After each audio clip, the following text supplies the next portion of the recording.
Así es. En los comentarios de Twitch, de este stream en vivo por la plataforma de Twitch, estoy poniendo constantemente el link del canal de YouTube del Dr. Enuel Hernández para que comiencen a seguirlo, suscríbanse, apóyenlo ahí, compartan para que todos ustedes puedan aprender de todo lo que nos está brindando el doctor. Así que vayamos a apoyar inmediatamente el canal. Luego, para la gente que vea este video en YouTube de manera grabada, en la descripción del video van a aparecer las redes sociales del Dr. Enuel para que también puedan apoyarlo ahí y ustedes puedan estar pendientes a todo el material que pueda estar subiendo.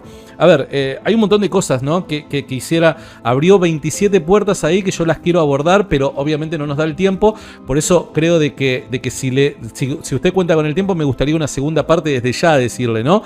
Pero, a ver, recién estuvo hablando acerca, o estuvo mencionando de forma superficial, evidentemente, estos criterios que utilizaron los cristianos para incluir ciertos documentos a lo que conformaría luego el Nuevo Testamento, ¿no? Entendí, habló acerca del criterio, bueno, mencionó acerca del documento antiguo cercano a los hechos que está tratando de describir, que estos documentos tenían que ser escritos por testigos presenciales de los hechos, etcétera, etcétera, ¿no?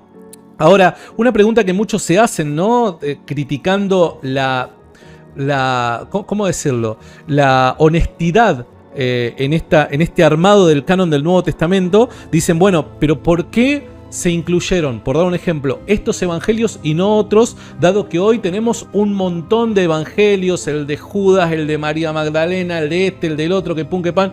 ¿Por qué es que justamente se incluyeron estos cuatro? ¿No será que la iglesia tenía una agenda y solamente podía cumplirla mediante el testimonio de estos cuatro y no mediante la descripción que hacen otros documentos acerca de la persona de Jesús? ¿Qué podría decirnos al respecto? Ciertamente existen en la historia otros documentos como por ejemplo lo es el Evangelio de Tomás, el Evangelio de Bernabé, el Evangelio de María, pero es interesante que estos documentos fueron encontrados en un lugar que se llama Nag Hammadi en Egipto.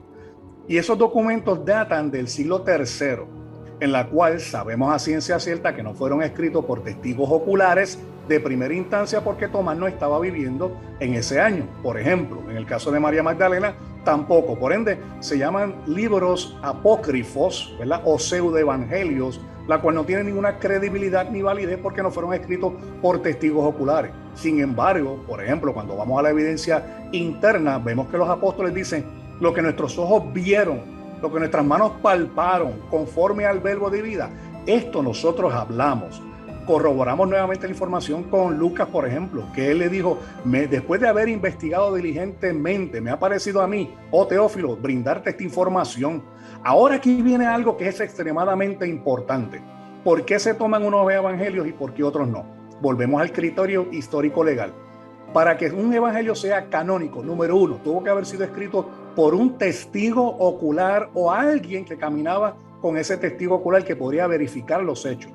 Tuvo que haber sido escrito dentro del periodo de vida de estas personas que mencionan la información. Y tercero, tenemos que poder corroborar todo lo que se está informando allí también desde una perspectiva histórica. Por ende, hubo un señor que se llamó Simon Greenleaf. Él era el evidencialista legal más famoso de los Estados Unidos. Y precisamente para corroborar este concepto de canonicidad, él tomó el testimonio de los evangelios. De hecho, así mismo se llama su libro. Y en el testimonio de los evangelios, él pone a cada uno de los evangelistas en una corte judicial a que testifiquen. Al final de su tesis, él prueba, fuera de toda duda, de que estos testimonios verdaderamente tenían que ser canónicos basados en ¿qué? En que fueron escritos por testigos oculares, tienen una buena evidencia interna y sobre todo también tienen una corroboración externa. Por ende, ¿por qué descartamos evangelios como el de Tomás? Porque nada más en la primera evidencia fue un testigo ocular y vivía en el momento donde se escribió los hechos. No, estamos hablando de casi 200, 300 años después del verdadero Tomás. Por ende, es una pseudo obra y por eso estos evangelios no se consideran como canónicos. Y los que tenemos en la Biblia, ya nuevamente, el Antiguo Testamento ya estaba formado y el canon, otra razón para el canon era que tenía que estar siendo circulado dentro de las iglesias y aceptado como doctrina de fe. El Antiguo Testamento, pues vemos que no había ningún problema. Hay teólogos que mencionan el caso de Esther porque no menciona el nombre de Dios. Sin embargo, a través de acróstico, cuando uno lee precisamente el libro de Esther, puede encontrar las letras Yod, He, Vav, He, que son precisamente el nombre sagrado de Dios. Pero eso es otra discusión. Eso no lo conocía. Sí, no, y en el caso de los del Nuevo Testamento también tenemos entonces este caudal de información que nos menciona claramente de que hay evangelios que fueron escritos. Claro, por ejemplo, dentro de las 13 cartas de Pablo, los teólogos liberales solamente aceptan 7. Y yo le digo a los liberales, no hay problema. Yo utilizo esos 7 evangelios canónicos como base. Y de ahí yo puedo sacar información como 1 Corintios capítulo 15, Filipenses capítulo 2, Juan capítulo 20, 28, Juan capítulo 1, verso 1. Las cartas de Pablo, esas 7, todas contienen información sobre la deidad, la vida, muerte y resurrección de Jesucristo. Así que yo le digo a los liberales, ¿ustedes no quieren usar, por ejemplo, la carta de Tito? No hay problema, vótenla. Vamos a probar la evidencia de la deidad de Jesucristo en base a aquellos documentos que ustedes sí aceptan. Y nada más en el caso de 1 Corintios 15, tenemos algo que es extremadamente importante, que el doctor Gary Habermas, a través de sus estudios, nos menciona claramente que la información que recibe Pablo de 1 Corintios 15 era un credo que se estaba estableciendo apenas años y quizás meses después de la resurrección. Y eso es una evidencia fuertísima de por qué tenemos unos evangelios y otros no.